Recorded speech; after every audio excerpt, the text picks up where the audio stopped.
No sleep. It's best to play along.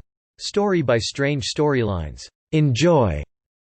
My grandmother used to tell me that in every route outside the city limits, there exist people that live in the woods. Not the kind you'd see as hunters, campers, or any of that. No. These were the kind that didn't look right. She told me stories that tell of these folk attempting to resemble or even disguise themselves as human beings. Tales of old that talk of neighbors or good fellows among the human populace. Oftentimes, the regular people encounter and soon reveal their true identities as beings from beyond. I ask her why people would do such a thing. Couldn't we just let them live with us? She admitted that she was open to the idea, but still kept a vigil mindset, knowing that these people are not as friendly or understanding as we are. Not all of them are bad, she would say. But would they even know what we mean when we call them that? Like any other culture, many of them have their own unique terms and customs, with their own meanings behind certain things. What's bad to us, may be enjoyable for them, but there was another thing she added whenever she would tell me a story. Sometimes, it's best to play along. At first, I didn't know what she meant by that. But after a while, she did tell me that these folks of old would try to look human, then leave out a lot of obvious mistakes for us to notice. And once we do explicitly point them out, it never ended well. So it was better to just move with whatever context you were working with before you noticed these differences.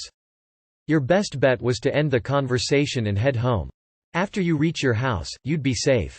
She still advised to never go down that route ever again, at least not alone. Because there is a chance that you'd meet this stranger again if you do.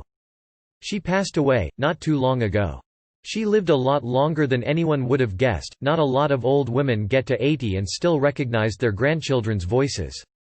It was hard seeing her go, but I knew there would be no escaping it. I moved to a different town after college, so I had to travel a bit by car to see her at the hospital, and soon, the cemetery. She could barely speak, but I was lucky enough to hear her call me by my name one last time. And seeing the name Celine Augard on a tombstone made it harder for me not to shed a tear or two. I stayed in town for about a week and a half, spending time with my family and old friends, the nostalgia hitting me in the back of the head every time I met a familiar face. The thought of my grandmother never went away, despite the sense of contentment. Even with me living off somewhere else, I could tell that knowing she was gone would leave a lasting impact on me.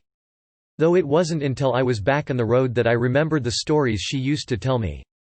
The afternoon sun started to descend, turning the once blue sky into a bright orange. I had just gotten out of the city, and it would take a while before I get back home. Oddly enough, the route I was taking was kinda like the ones Granny Celine was warning me about. Passing through a thicket of trees, a lot of them having straight and narrow roads that would soon lead to downward slopes of cliffs. I always loved hearing those stories from her. Sure, they were a little creepy when you really think about them, but they were fun to listen to. Making me see another side of the magical things I never thought of before. I let out a sigh. Feelings of longing and regret seeping out of me. Now, the talk of magical shape-shifting beings in the forest isn't something you could just bring up to a coworker. Heck, I brought it up to some of my friends, and they either laughed or just admired me for remembering my grandmother's old tales. I knew they meant well, but I wish I knew of a way to share them with others who'd really appreciate them the same way as I did. I guess that's why I'm here right now. To share a piece of my grandmother's memory with you all. And how these stories had saved my life at that very moment. Another narrow road was up ahead. A long one this time around. The setting sun barely illuminated it through the canopy of the trees. It looked like something you'd see in postcards. Out of nowhere, a siren began to wail out. I checked my mirrors, and soon saw the lights of a police cruiser behind me. I slowed down a little, letting him overtake the road to wherever he was going. I felt a cold sweat coming down as I realized he was still following me. Why? Why was he tailing me? As far as I knew, I hadn't really done anything wrong, speed was good, lights were on, and I still used my turn signals even with the lack of other vehicles on the road. So why did it look like the law was trying to catch me in a crime? I began to slow down even further, soon coming to a complete halt. I breathed in and out, gripping the steering wheel tight. I never thought I'd find myself being pulled over by a cop, at least not in the middle of the woods. There was nothing wrong, I did nothing wrong. There was going to be a reasonable explanation for this. The sun had almost vanished completely, nothing but the lights of both cars illuminating the road. Strangely though, as the officer stopped, I could see him turning the lights off first before heading out of his vehicle. But I didn't have time to think about it too much. I had the whole scenario planned out in my head. I was gonna roll down the window, turn to the man or woman in uniform and ask what was wrong in a calm and orderly fashion. There was no room for error, and besides, I was no criminal, so why would I be so afraid? The police were there to help us, after all. Knock. Knock. Knock. He knocked on my window, his tall frame only a silhouette from the tint of the glass. Looking like a large man with broad shoulders staring down. Once again, I breathed in and out, repeating to myself that there was nothing wrong. I pulled down the windows. I turned to my left, mustering up a smile. Evening off, only to be cut off by what I was seeing. Staring down at me was the officer. Immediately noticing that the large frame of this person was not from his shoulders, but from the incredibly oversized head he had. "Howdy," he greeted, a tiny mouth moving like normal. I felt my stomach churn just seeing it move along with the rest of the extra and barren skin on his face. "Fancy seeing a fella like you out here tonight. Sorry to stop y'all here in the middle of nowhere, but protocol, ya know? Gotta follow what the big man says, or else me and my family'd be out in the streets talkin' scraps, hee," he continued. Two large and beady blue eyes were locked with my own. I could see hints of a mustache growing just above his lips, barely visible from the large nose that sloped downward and forward. Tiny ears stood at either side of his head, as if part of the same theme his mouth was going with. It was hard to see, but I noticed a skinny stick of a neck from below his wide chin. The rest of his body being blocked by the door. The officer, this thing, looked as if he had been a disproportionate caricature of a man come to life. "Ah, what's the matter son, cat got your tongue?" he asked me. "What?" I stammered. My throat went dry, fear consuming every fiber of my body that made everything feel numb. "I was just asking ya where you were headed is all," he explained. I didn't even notice him asking that earlier. "Unless, you're distracted by something?" The tiny smile of his mouth grew wider, a new foreboding and manic look in his eyes now glaring at me. "It's best to play along." Somehow, my grandmother's words had come back to me at that very moment. No, it's just, I've been going through something lately," I explained, looking away and shaking my head. "Ah, I see, what's gotten you so worked up?" he asked. Hearing him talk like an everyday normal human being felt wrong, sickening even. His grotesque skin shifting uncontrollably as he formed different expressions that matched his facade of emotions. I wanted to leave. I wanted to drag the windows back up with my own fingers and hit the gas to gain as much distance from this thing as possible, but from what Granny Celine had told me, "It's nothing," I assured him, praying that this would kill the mood for him to keep talking.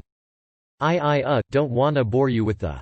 Suddenly, he leaned forward, his massive forehead barely fitting in the opening. "Ah, come on son. Spit it out.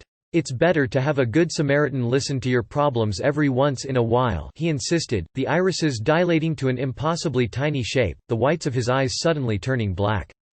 "So please. Tell me all about it." His nose nearly touched the side of my own face, beads of sweat now dripping down to my neck. This was bad. Really, really bad. I knew what he was doing. He had planned to drown out the conversation as long as possible, waiting for the moment that I would crack under the pressure of the sheer surreality of it all. And lucky for him, things were indeed working in his favor. I had to end this, before God knows what happens to me if I don't. My grandmother passed away," I said bluntly. His tiny mouth drooped down, and so did his ears. "Oh. I see," he said. A brief moment of silence passed between us, a strange mixture of utter fear and empathy being injected into the scene. He did look sad, I'll give him that. But every time I turned to look at him, I felt myself getting closer and closer to shaking in my boots. And I absolutely did not want to let him see that. She had been hospitalized for quite some time now, and when I heard that she wasn't gonna survive for too long, I went there. I began to tell him. He was still silent, as if motioning for me to finish the story. It had been so long since I saw her, and I couldn't understand why I hadn't even thought of going back. And when I was there, I could see how much she waited for her family to see her, and tears started to fall down now, a newfound feeling of sadness now blending in. This was not good. Even with the sad and mopey expression he had on his large face, I could see how eager he was to find me messing up. I wiped the tears away, trying desperately to make them stop. Something in my mind told me that he even noticed a hint of the fear in my movements, I would be dead. "Looks to me like 'er granny was a nice gal," the creature said, a tone of sincerity in his voice. I didn't look at him, fearing that he now had enough reason to take me to do whatever it was he had planned. "Sorry for bein' nosy here, but what exactly happened to her?" "Her body shut down, she'd been on life support for a while now. I wish I could have gotten there sooner." I continued, a brief summary to what the doctors actually told me. Another long silence passed, with me stealing glances at the giant head of the monster in disguise. So far, I had been in the right direction. "I should go," I blurted out, getting impatient. Thankfully, that didn't seem to give him the cue that I was desperately trying to leave. "Oh. Yeah, right, but one last thing though," he said to me. Without any warning he leaned his head closer to me again, the whole car now shaking. "Son, you listen to me and you listen good, because I'm only gonna say this once, got it?"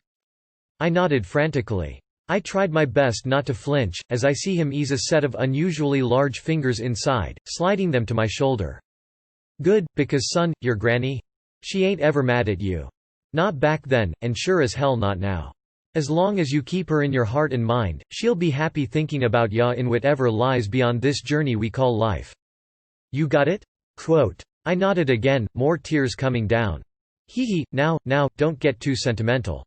You need to keep your eyes on the road after all." "Right," I stated, feeling a sense of relief in knowing that I was able to steer the conversation to its end.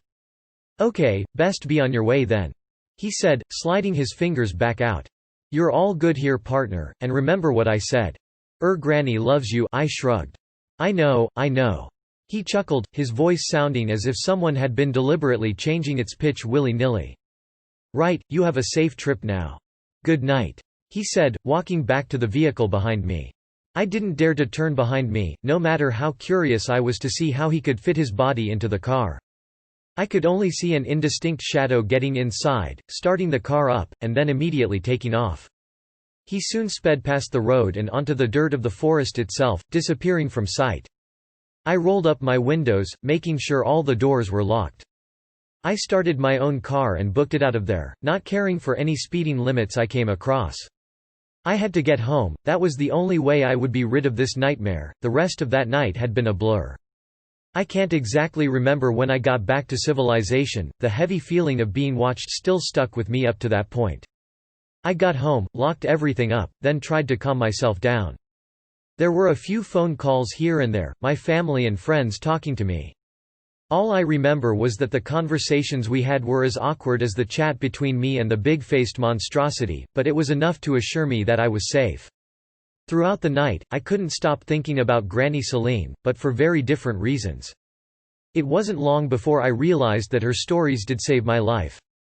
From a fate that even she didn't seem to know. Deep in my mind, I knew I just had to visit her again. To thank her in her own grave. But another part of me suggested that it wasn't such a good idea. It's been over a year now, nothing else happened similar to what occurred that night.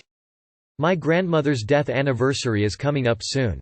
Strangely, I feel like it'd be okay if I sit this one out, unless I could find some other route back to my old home. I think she wouldn't mind me missing one. After all, a cop did tell me that she'd still love me, no matter what. Thank you for watching. Give that like button a little action or watch another video if you enjoyed. And if you can't get enough, consider subscribing. See you around.